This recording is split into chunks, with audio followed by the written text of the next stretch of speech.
Fred Rogers was more than a kind TV neighbor. He was a fighter. In 1984, Burger King ran a commercial with a fake Mr. Rodney selling burgers. Fred made one phone call. The ad disappeared overnight. When the KKK used his voice for racist messages, targeting children, he didn't just get angry, he took legal action. But there was one line even this gentleman wouldn't cross. When producers pushed him to compromise his values, Fred did something nobody expected. Let's get into the full story. Fred Rogers was born on March 20th, 1928 in Larobe, Pennsylvania. His family was wealthy. His father was a businessman, and they lived in a big brick house with everything a child could want: books, toys, music. But Fred didn't feel lucky. He had health problems and was kept inside most of the time.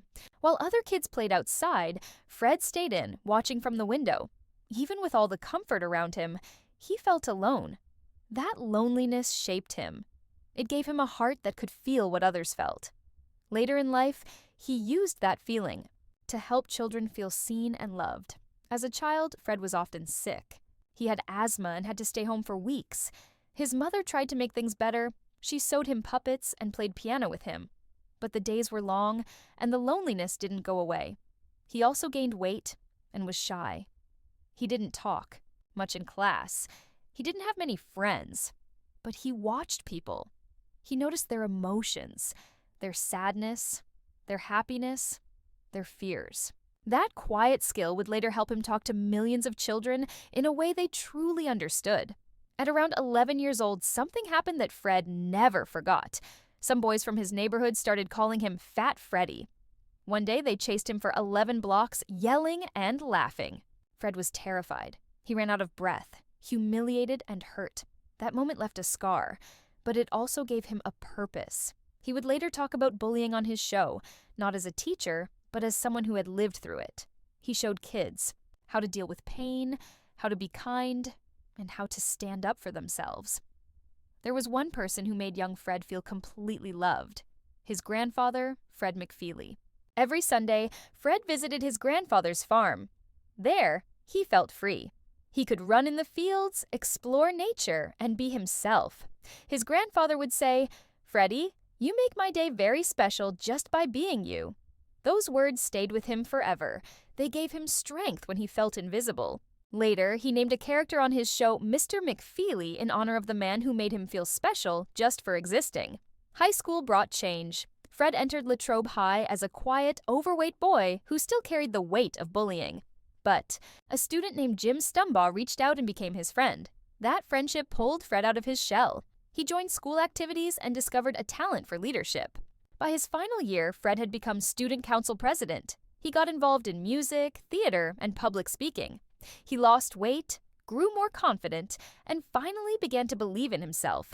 That journey from the quiet boy to the leader taught him how powerful kindness and friendship can be. In 1946, Fred started college at Dartmouth, but after a year, he transferred to Rollins College in Florida. That choice changed everything. At Rollins, Fred found music. He studied it deeply and composed over 200 pieces. He graduated magna cum laude in 1951 with a degree in music composition. His senior thesis was a piano sonata. That music didn't stay in the classroom. It would later fill the hearts of children through his show. His gentle songs became tools to help kids understand feelings, fears, and love. That same year, Fred went home to visit and saw television for the first time. The show he watched was full of slapstick and pies and faces. He didn't laugh. He was disturbed. He thought, "This could be something beautiful. Why is it being wasted?" That moment hit him hard. It wasn't just a passing thought.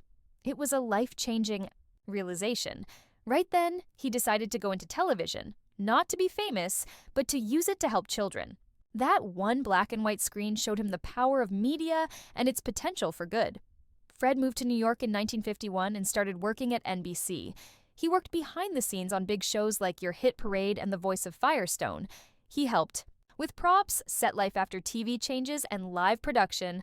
NBC produced over 1,000 hours of live shows a week. It was hectic, but Fred learned a lot. Still, something didn't feel right. He saw how money and sponsors controlled everything.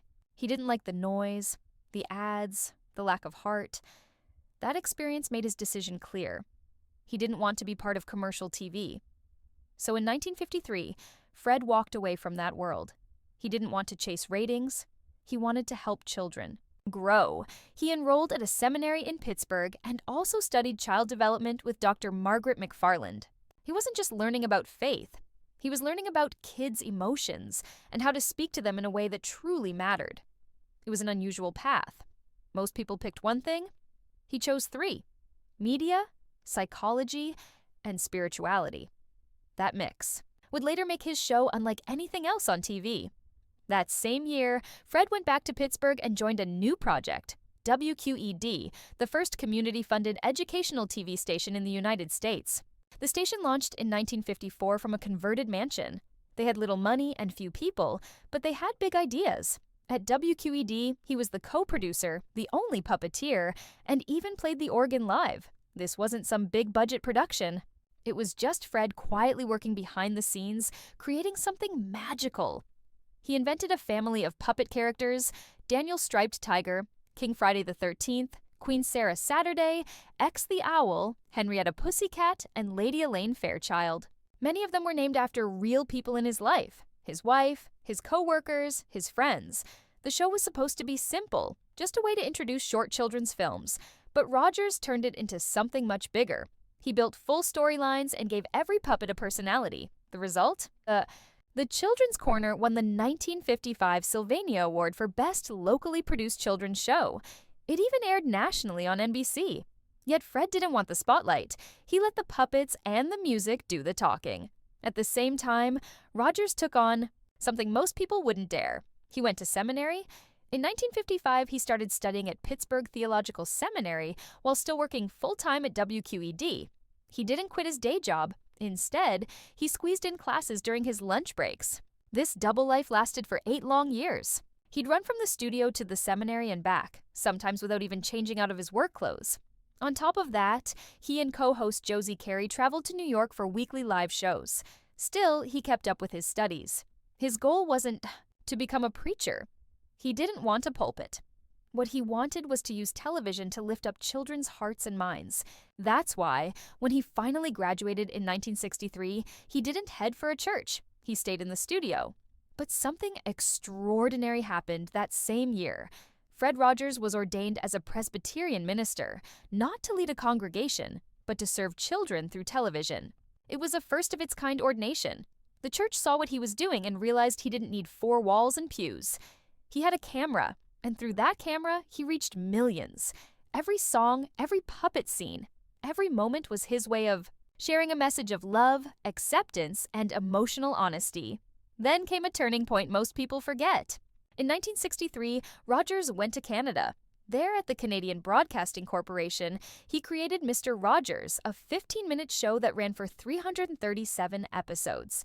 For the first time, Fred appeared on camera. Until then, he had stayed behind the scenes. But CBC executive Fred Rainsbury convinced him to step into the spotlight. It wasn't easy. Rogers was shy and unsure. But this Canadian version was where everything changed. He developed his gentle style, spoke directly to kids, and began building what would later become the neighborhood of make-believe. That early show in Canada helped shape the calm, caring Mr. Rogers the world would later know. When Fred Rogers came back to Pittsburgh in 1966, he didn't just return home, he brought something big with him. After a few years in Canada, where he had created an early version of his children's show, he bought back the rights and started fresh at WQED, a local public TV station.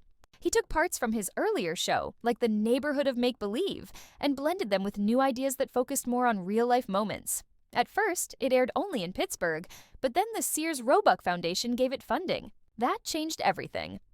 On February 19, 1968, Mr. Rogers' Neighborhood went nationwide on net, which later became PBS. This wasn't just another kids' show. Most children's TV back then was loud, fast, and filled with slapstick. Rogers did the opposite. He slowed things down. He created a space that felt calm and safe. And by the early 1970s, that quiet little show had become a household name. It ran for over 30 years and nearly 1,000 episodes. But the numbers alone don't tell the whole story. From the moment the show began each day, Rogers set a tone. He walked through the door, sang his theme song, changed into a cardigan and sneakers. It became a ritual. and it wasn't random. He did it to help children feel comfortable. The sweaters were special too.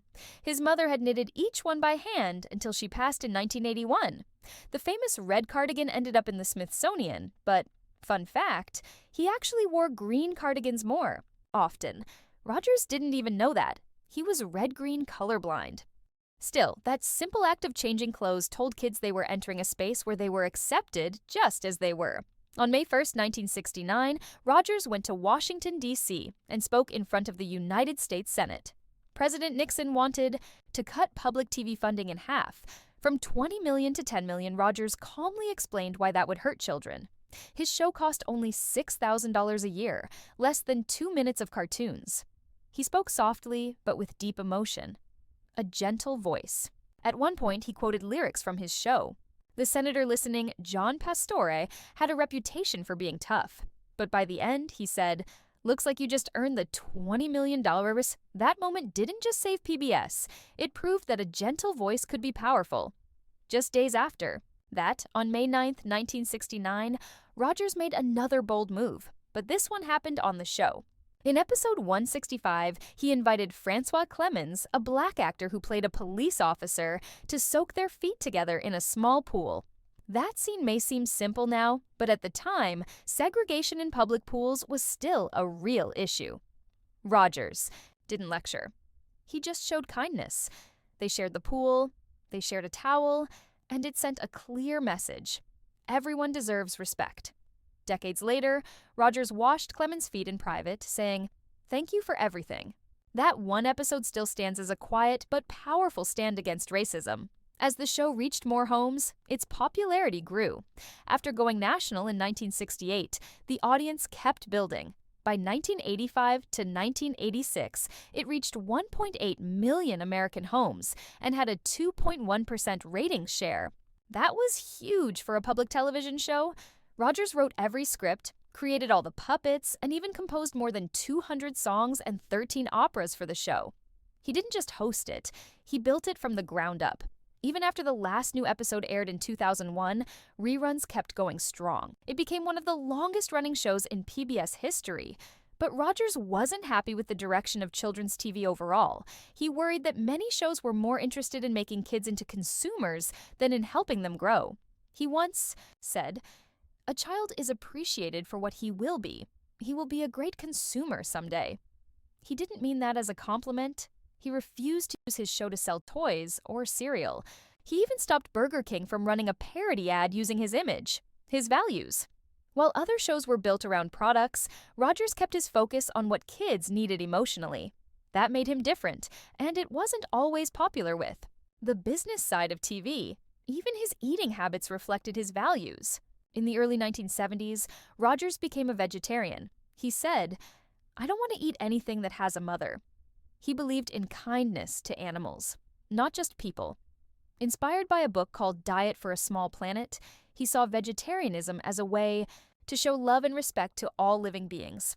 On his show, he never showed people eating meat. If a scene took place in a restaurant, there were no burgers or fish on screen.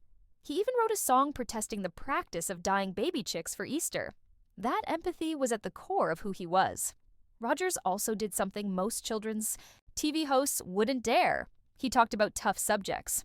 Just 2 days after Robert F. Kennedy was assassinated in June 1968, he aired a special episode to help children understand what happened.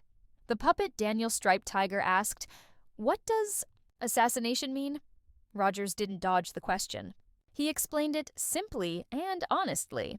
Over the years, he tackled topics like war, death, divorce, and racism. From the very first week of the show, he was helping children make sense of a complicated world. He believed that talking about scary things made them less scary. At the center of everything was his belief in emotions. He told children that all feelings were okay, even anger and fear. "Whatever is mentionable can be more manageable," he said. He worked closely with child psychologists to make sure the show matched real concerns kids faced. He didn't just tell them they were special. He showed them how to handle big emotions. He gave them tools to express themselves, and he made sure they knew they were loved just for being who they were. Fred Rogers was known for his soft voice and gentle smile. But behind the scenes, things were far from quiet. From 1985 to 1990, the set of Mr. Rogers' Neighborhood was full of laughter, jokes, and unexpected surprises. Fred wasn't just a calm host, he loved fun, and the crew loved teasing him. One day, he came in singing his usual tune, ready to change into his sneakers. But when he tried, his shoes didn't fit. They were way too small. Fred tried anyway, still singing, until he burst out laughing. It was a prank. A crew member named Jeff had swapped his sneakers. The real ones, Jeff was wearing them. Everyone laughed, including Fred. Another time, someone left a naughty photo where Fred would find it. Instead of scolding, Fred turned it into a joke. He had it blown up into a huge poster and gave it to the crew member as a Christmas gift. That was the kind of spirit on set. Fred later said he missed his playmates more than anything else after retiring in 2001. The Neighborhood wasn't just on TV. It was real, and it was full of love and joy. In 1985, Fred did something surprising. He stepped off the familiar set and introduced the musicians who brought the show to life. These weren't just background players, they were jazz professionals. Johnny Costa on piano, Joe Negri on guitar, Carl McVicker Jr. on bass, and Bobby Rossthorn on percussion. They didn't play simple tunes. They played real jazz, live, every Faith and Politics episode. Johnny Costa didn't even use a script. He just watched Fred and followed the moment. It made the show feel real. When Fred introduced them on camera, he didn't just say names. He showed kids how each musician added to the magic. It was rare to see such honesty on children's TV, but Fred believed kids deserved to know who made the show special. It was his way of saying every person matters. Fred Rogers was also a minister, but if you watched his show, you might never know. He didn't preach. He didn't mention God. Yet his whole message came from faith, love, kindness, listening, patience. He believed his TV show was his ministry. Public TV rules meant he had to keep it secular, but Fred found a way to weave his beliefs into every episode. He talked about hard things, death, divorce, racism, not with fear, but with care. He showed respect to every child, every guest. That was his way of living his faith, and millions felt it, even if they never saw the cross he quietly carried in his heart. Some people are surprised to learn Fred Rogers was a lifelong Republican. That seems to clash with his message of love and acceptance. But Fred didn't care about party lines. He cared about people. He fought for public TV. He believed in helping the vulnerable. In later years, conservative media attacked him. They said he made kids feel too special. But Fred didn't stop. His wife Joanne later said that Trump's values were the opposite of Fred's. If Fred had lived longer, he might have changed parties. But in the end, his actions said more than his. Voter registration. He showed that compassion can come from any side. One of the closest friendships Fred had was with Francois Clemens, the actor who played Officer Clemens. Fred cast him in 1968, making him the first black man with a recurring role on American children's TV. They were close, like family, but there was a painful chapter. When Fred learned Francois was gay, he asked him to hide it. At that time, being openly gay could end your career. Fred feared the show might be shut down. He even encouraged Francois to marry a woman, which he did. But it ended in divorce. Years later, Fred apologized. He welcomed Francois's partners, supported him, and grew. Their bond remained strong. Fred didn't talk publicly about LGBTQ issues, but through his actions, casting Francois, sharing a footbath with him on air, and standing by him, he sent a quiet message of love and change. Not all challenges came from inside. In 1990, something horrifying happened. The Ku Klux Klan began using a fake Fred Rogers voice to spread hate. They made tapes that sounded like Mr. Rogers' Neighborhood, but the messages were racist and cruel. One even described a lynching. They targeted children, sharing the phone number in schools. Fred was heartbroken. His company took legal action immediately. Within a day, a federal judge ordered the Klan to stop and hand over all the tapes. It was one of the few times Fred used the law like a weapon, but it wasn't for himself. It was to protect children from hate disguised as kindness. Fred was often parodied. Eddie Murphy's Mr. Robinson's Neighborhood was one of the most famous. Fred didn't mind. He saw it as a loving joke, but sometimes he had to step in. In 1984, Burger King ran a commercial with a fake Mr. Rodney to sell burgers. Fred made one polite phone call. The ad disappeared. That's all it took. But when someone crossed the line, like putting a gun in his hand on a t-shirt, Fred didn't hesitate to sue. He didn't care about being mocked. He cared about trust. Children trusted him. That meant everything.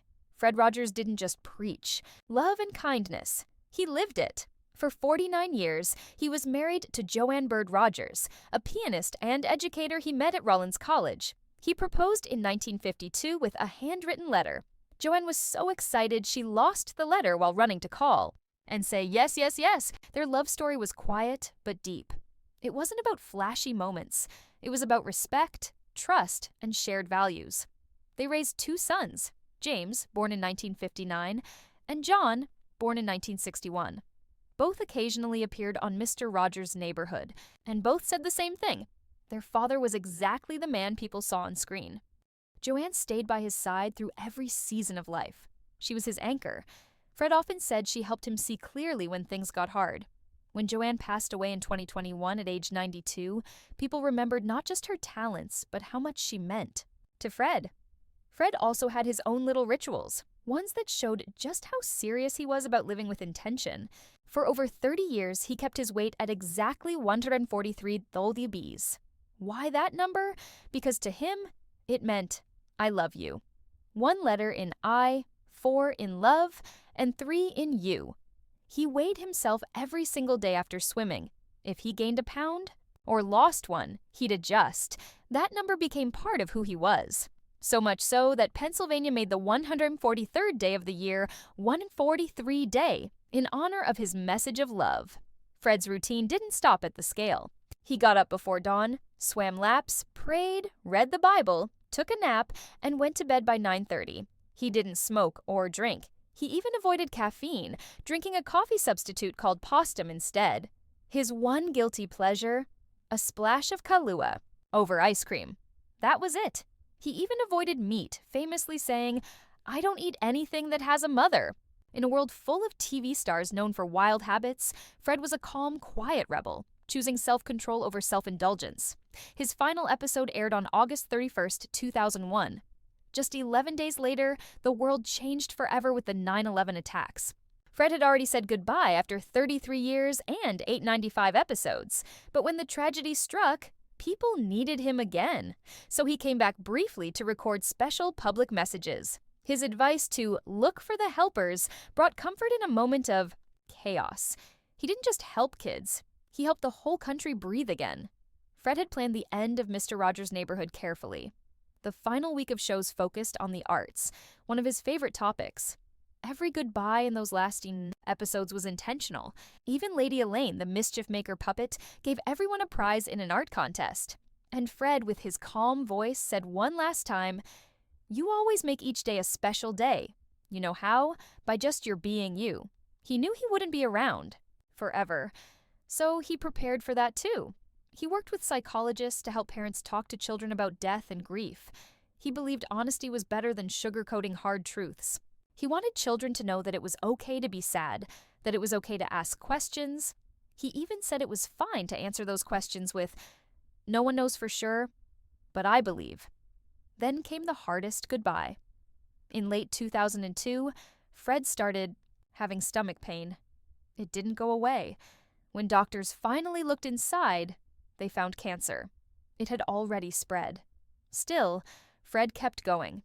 He was the Grand Marshal at the Rose Parade on January 1st, 2003, his last public appearance. Soon after, doctors removed his stomach. He stayed in the hospital for 10 days. When he got home, the first thing he did was play the piano. Just weeks later, on February 27, 2003, one day after his grandson's birthday, Fred Rogers passed away at home in Pittsburgh. He was surrounded by family. It had only been 2 months since his diagnosis. The country mourned. But Fred left more than memories. He left a way of life, a quiet code, a belief that every person is special, and that kindness, even in small doses, can change the world.